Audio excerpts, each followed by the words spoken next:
Hey, and welcome to Common Core Algebra II. Today's lesson 5.1 on sequences, which we talked about already in Algebra 1. All right, basically it's just an ordered list of numbers given by some type of a formula. So sequences are extremely important in mathematics, both theoretical and applied. All right, so a sequence is formally defined. So if we use a formal definition, sometimes also called an explicit definition, and that's what I want you to talk about today, an explicit definition, all right, the domain has to be the set of positive integers, which is 1, 2, 3, because basically what this is telling me is this is the term number. So we can't have a 1.5 term, we can't have a 3.5 term.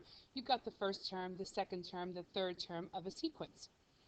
All right, so as we look at exercise 1, a sequence is defined by the equation. So we're getting an explicit formula here. Pardon the interruption.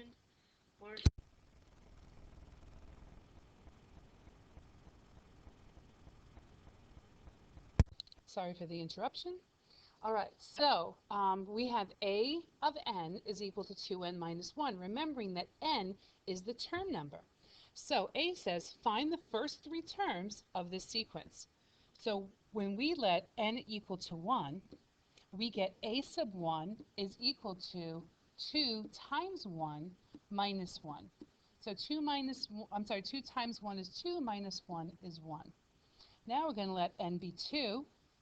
So you get a sub 2 is equal to, second term, 2 times 2 minus 1, which is 4 minus 1, which is 3.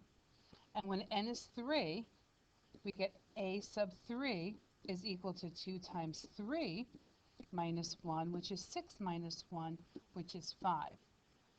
So hopefully you're seeing that basically what we are generating here are the numbers, the odd numbers, the positive odd numbers, starting at 1 and keep going depending on what term you're talking about. So if you take a look at B, it says which term has a value of 53. So this is not asking for the 53rd term. It's asking for what n is. So understanding, so which term, so what you want to do is you want to find n for the value of 53. So this is going to be our a sub n. So I'm going to just remind you that a sub n is equal to 2n minus 1. I know that 53 is the term I'm looking for, 2n minus 1. You know me, I like to move things around. I like that n on the left-hand side. I'm going to add 1 to both sides. 2n is equal to 54. Divide both sides by 2. And n is equal to 27. So it's the 27th term that gives me 53.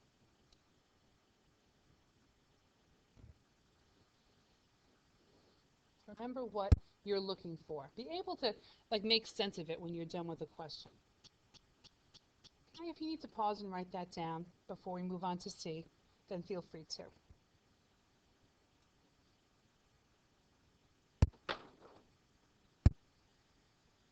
Explain why there is not a term that has a value of 70. All right, so what they're asking for is they're saying, is there a sub n equal to 70?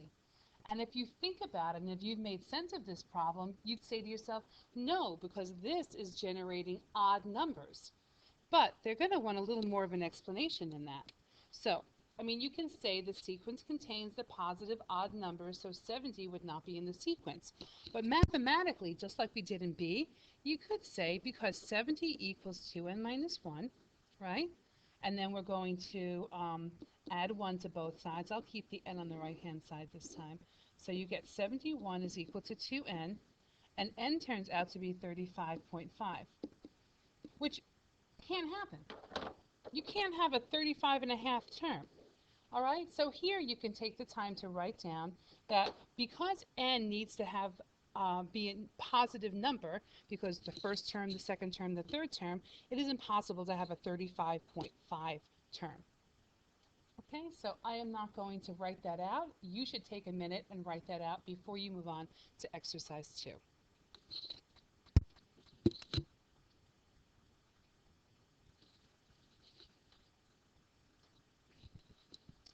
All right, now recall that sequences can also be described by using recursive definitions.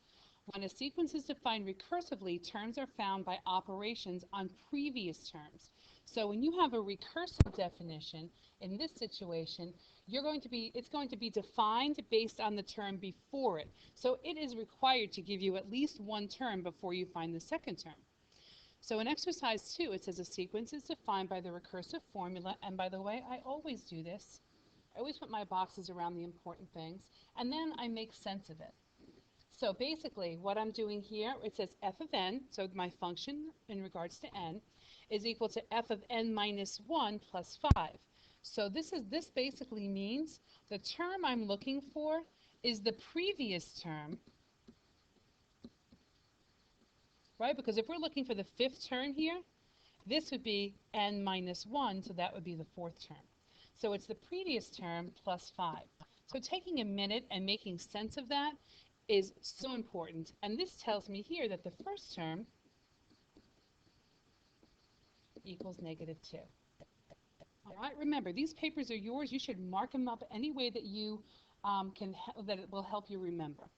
All right, so A says generate the first 5 terms of the sequence. Label each term with proper function notation. All right, so basically what that means is I'm just going to write this down first. All right, I know that f of n is equal to f of n minus 1, which is the previous term, plus 5. Making sense of it makes my life so much easier. And we're given f of 1 is negative 2.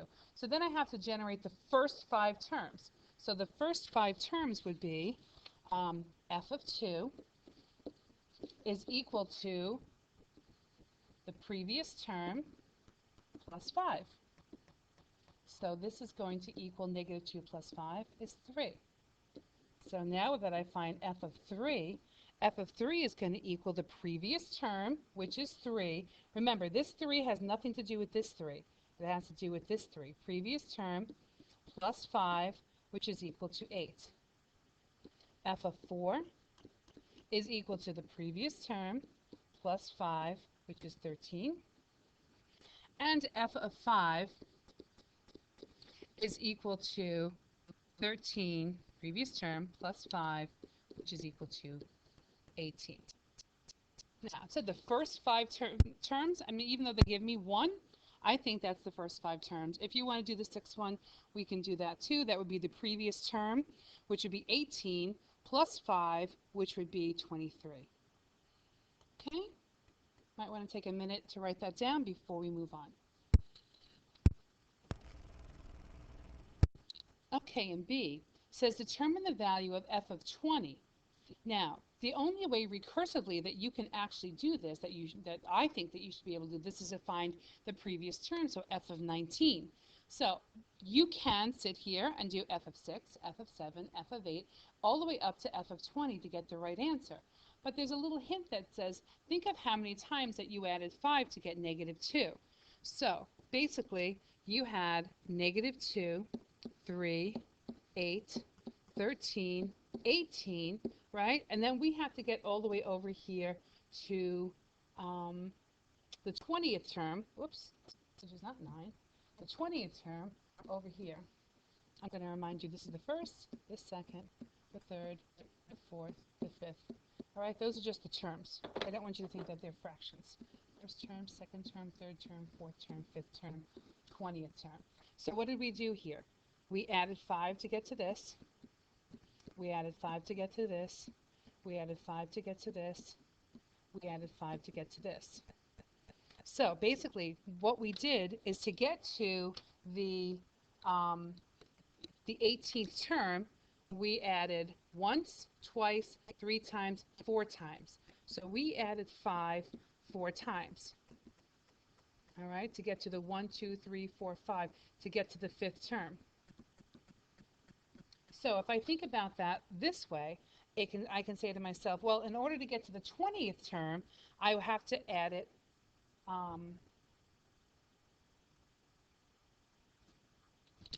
so I would have to add it to start from the beginning. I'd have to add it 19 times. So 5 times 19 is 95. But then I have to make sure you're adding that -2. So subtract out 2, you get 93. So my 20th term is 93. Now, you can also create an explicit formula by doing this. Sometimes that might be easier. So basically, an explicit formula says that if I have -2, 3, 8, and 13, I'm reminding you this is the first, second, third, fourth term, all right? I know that each time, because this is an arithmetic sequence, I'm adding 5 each time. That's my m. M is equal to 5. Now, b is my 0th term. I know that's kind of weird, but remember, it's going to be where that line would cross the y-axis. So if there was a 0 term which would sit in front of that -2, what might it be? It would be -2. In this case, adding 5, you would subtract 5, and you get -7. Now, that's not really a term because it's term 0. But I know my b would be -7. So I know my function would be f of x is equal to 5x minus 7. And now when I do f of 20, I get 5 times 20 minus 7, which is 100 minus 7, which is 93. So that's just another way in order to find a number that is not dependent on the term before it.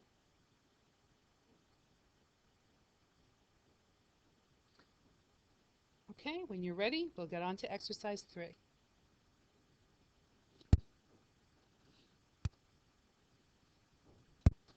Okay, so exercise 3 says determine a recursive definition in terms of f of n for the sequence shown below. Be sure to include the starting value because in a recursive definition, it's depending on the value in front of it.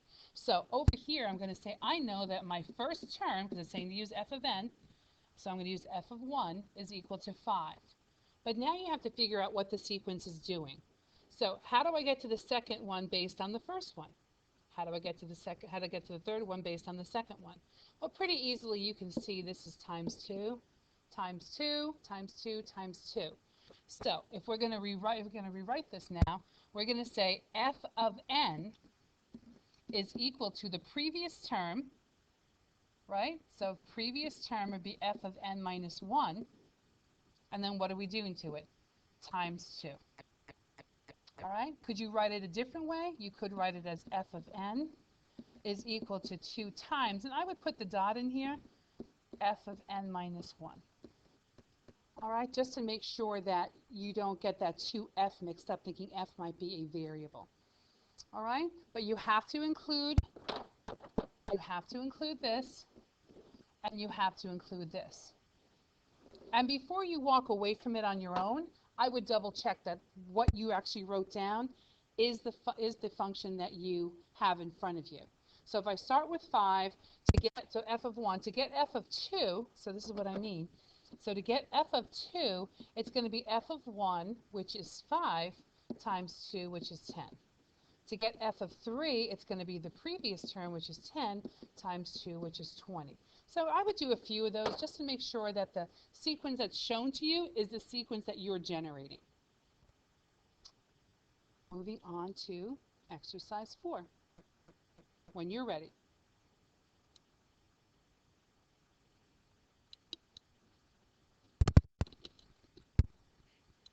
Okay, I'm going to slide this up. Exercise 4. For the recursively defined sequence, T of n equals, see, this is what I'm talking about. They keep changing the notation because there's so many different ways that sequences are represented. So as long as you remember that the n just represents the term that we're talking about, everything else kind of falls into place. So again, I'm going to take a minute and say what we're looking for is this T of n is the term that we're looking for, okay, term n. It equals to, and now this piece right here, T sub n minus 1, this is the previous term. And then what do we do with that? We square it and we add 2. So taking a moment and just trying to rewrite it so you understand it is really the key here. So then it tells us we want to find T sub 4. So I think the easiest thing to do here is let's start generating. T sub 1 they give to us. That's 2. T sub 2 is equal to the previous term, which is 2. Square it and add 2. So that's 4 plus 2, which is 6. All right, let's do T sub 3 is equal to the previous term, 6 squared, and add 2. 6 squared is 36, plus 2 more is 38. And T sub 4 is equal to the previous term, squared, plus 2. This you might need to go to your calculator for, but it's 1446. And there, my dears, is the correct answer, number 4.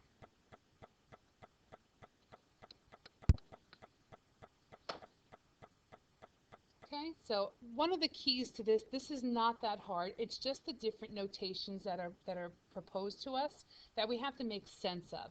So I think doing this part right here is kind of the key to understanding how to do sequences if they give you a recursive sequence. Okay, so moving on to exercise number 5.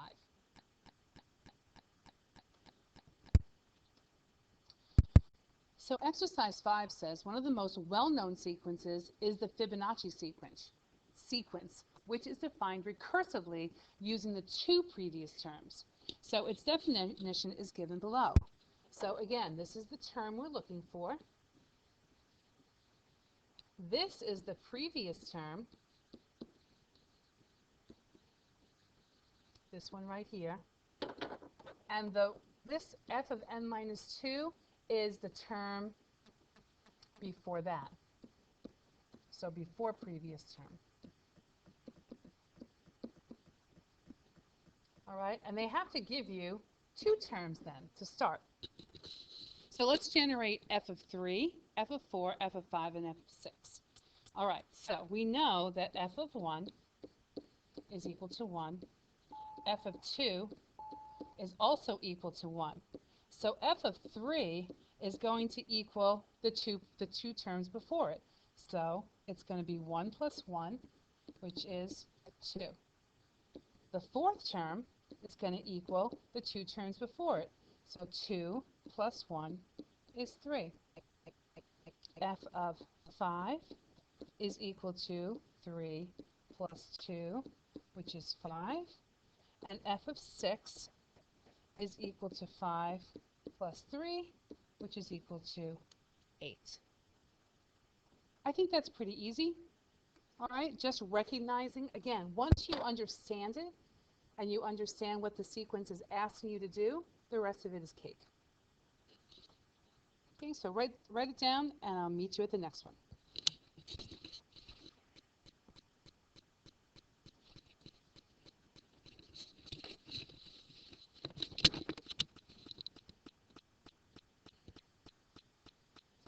Exercise 6 says, find the algebraic formula, similar to the one in exercise 1. So that's the explicit formula that I was talking about for each of the following sequences. Recall that the domain that you map from will be the set of positive integers. So again, we're going to, I think the easiest way to do this is determine what the terms are. Here's the first term, the second term, the third term, the fourth term. And this is where we're basically talking about based on our 1, based on our 2, based on our 3, based on our 4. So this one is an arithmetic sequence, so this one we can find the linear equation to. So if I had to find that 0 term, how would I get there? Well, how did I go from 6 to 5? I minus 1. I minus 1, so to get here, I minus 1, so it's 3. So I'm going to do, and then what did I do? What's my common difference? I added 1 each time. So my a sub n is equal to 1n plus 3, or simply n plus 3. Right? So let's see if this works. The first term is 1 plus 3, which is 4. The second term is, so a sub 2 would be 2 plus 3, which is 5. The third term would be 3 plus 3, which is 6. So it most definitely is generating what I need. So this is going to be my equation. So again, we're going to ask ourselves, is this going to be a arithmetic sequence, and this time the answer is no, because basically here, to get to the next one, we're multiplying by 2. So that is not going to be arithmetic, because an arithmetic sequence has to result in a linear function, which means you're adding or subtracting each time. So in this case, how do we get, this is the first term, the second term, the third term, the fourth term. I think it's easy enough to see here that the next term is going to be 32, the next term is going to be 64. So I'm really hoping you're seeing that connection between the exponentials that we just figured out, because this is going to be a sub n is equal to 2 to the n power, because 2 to the first power gives me 2, 2 to the second power gives me 4, 2 to the third power gives me 8, and so on. All right, so this one, again, I just find it so much easier when I write this down. I can see the connection. So I can see how this one is going to be 5 over 1. This is 5 over 2, 5 over 3, 5 over 4, when n is 1, 2, 3, and 4. So my explicit formula is going to be 5 divided by n.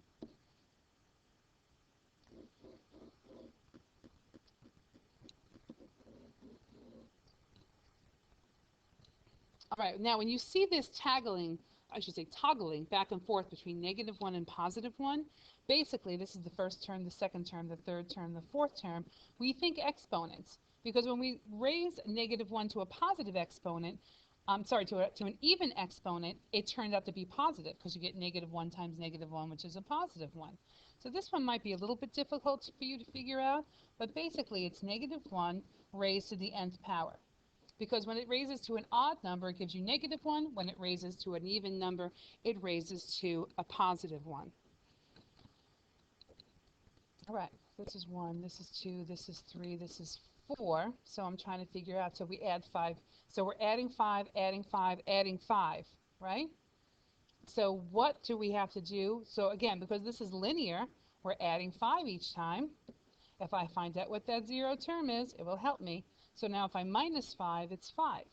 So I know that my a sub n is equal to, my common difference is 5, because you add 5 each time, times n, and we start with 5. So our first term is going to be 5 times 1 plus 5, which is 5 plus 5, which is 10. The second term is 5 times 2, which is 10, plus 5, which is 15, so that works. That only works for arithmetic sequences when you're adding or subtracting. I keep making that point, because this one is not like that. So here, basically, you have to figure out second term, third term, fourth term. So when you look at this, a sub n is equal to 1 over n squared, right? This is going to be 3 squared. This is going to be 4 squared. Sometimes these are probably more common sense than anything else. All right, we have one more exercise to consider, and then we're done.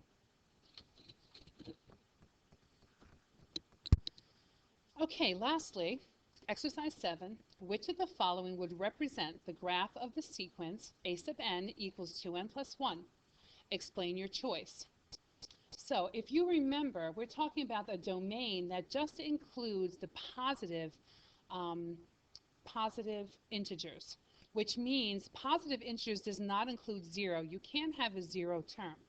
So in other words, this one right here in choice 1, this point right here poses a problem, because you can't have a 0 term.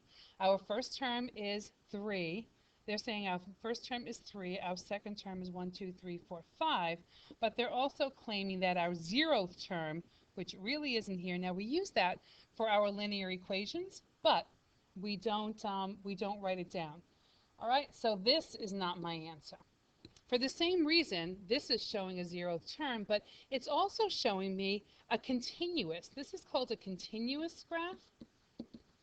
And we know it's continuous because we connect the points, just like we do with lines. But with lines, you have to remember that when our x value is 1 and our x value is 2, we do have numbers in between here that are posing y values on that line. So 1.2, 1.3, 1.5, 1 3/4. All right, they're all giving me numbers on that line. So that's why it's continuous. And when we're talking about a sequence, we are not talking about a continuous function. So again, the same reason, I'm going to skip over to 4. This is correct because it does not have that 0 term here that we were just talking about, but this also is a continuous function, which is not representative of a sequence. So the answer to our multiple choice question is 3, because it starts with a first term, has a second term, has a third term, has a fourth term, and nothing in between it. This is called discrete. It's usually used in data, but it's also used in sequences. So, and it says to explain your choice. So basically, what I would write is something along the lines of this. All right? So, a sub n plus 1. I'm sorry, I didn't, 2n plus 1. So I wouldn't write this down. So a sub n, which is going to be the sequence, right? A sub n is discrete, not continuous. So continuous is when we connect the points to form a line. Because our domain, or our n values, are the set of positive integers, which start at 1, 2, 3, and 4. So there is no value for n equals 1.3 or n equals 2.5, and especially n equals 0. All right, so writing something like that would be a great explanation. So write down what you need to, rewind what you need to, and I'm sorry this is such a long video today, but I hope that, I really took the time to make sure that you understand how to do this, because sequences can be a little challenging. Okay, so until then, as always, make good choices, and I'll see you in class next time. Bye.